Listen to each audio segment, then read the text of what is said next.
Good morning, Mr. Chai. Just to run you through where we're at with this at the moment.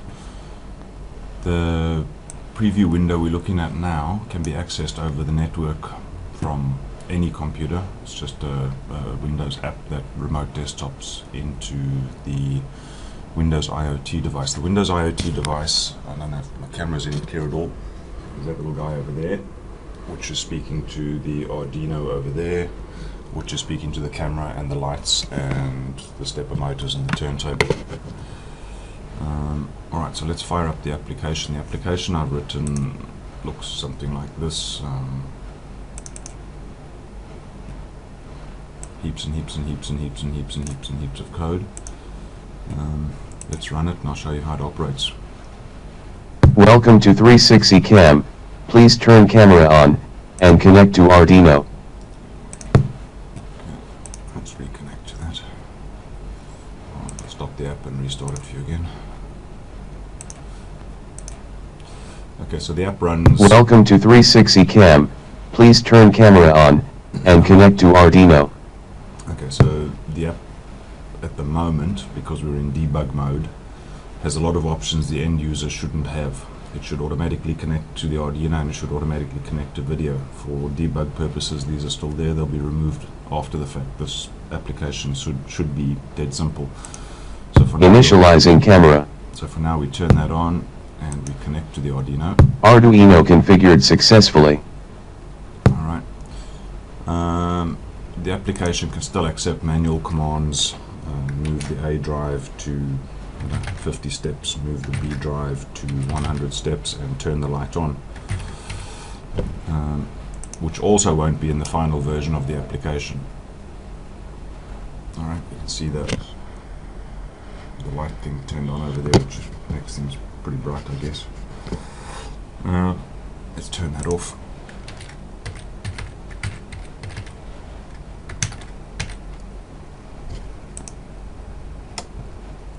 So there's 4 sets of LED lights which will be able to be turned on and off depending on whether you need yellow light or white light and how bright you need that light. Those are still coming. So the end user operation is this. There's 1 of 4 programs they can run. Program 1 will run. I'll let that finish running and I'll show you what the output does.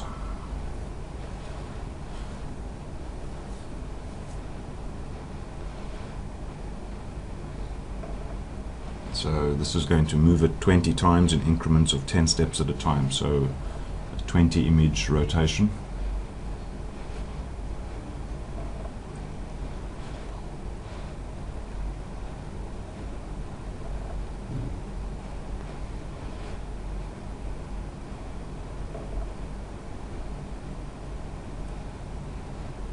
And of course you'll have to excuse my existing turntable and my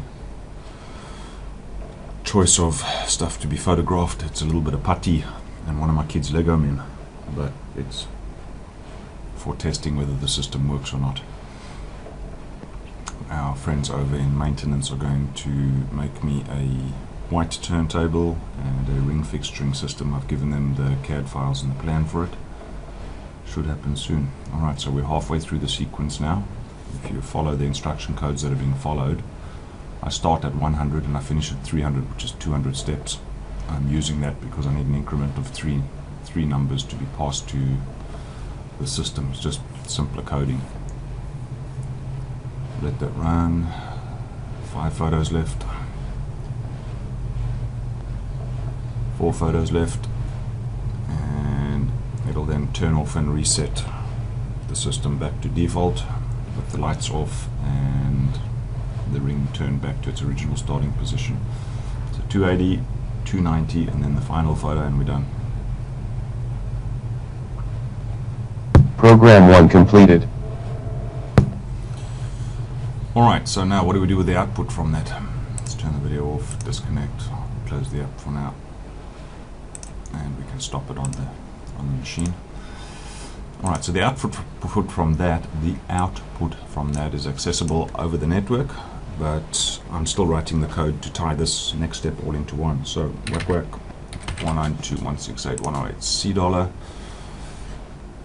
which logs us into the machine over there. The data is available under data, under users, under default account, and under pictures. So we have 20 images here. So what do we do with these 20 images? The 20 images, copy, the 20 images need to go into our web code folder in the images folder here. Alright, so I'm going to dump those where they've been tested and Control V these back into there. Alright, and what that does is that gets the code ready to go straight to the web face via this file. I'll show you what the file does. Open with Notepad. It's a very simple JavaScript application that grabs the one image after the other and gives the impression that there's motion. Alright, so when the user comes into the web page, look at my mouse, when the mouse comes over the image, you can now roll the image with the mouse, so the user doesn't see a static ring. The user can turn the ring around and go, oh, that's what the other side looks like. It's small, it's sharp, it's light, it's fast, and it's easy to implement on the website. Alright. Okay, Mr. Chai, I'll discuss the requirements for doing the coding, to do the coding to output in Thai language. Cheers, bye.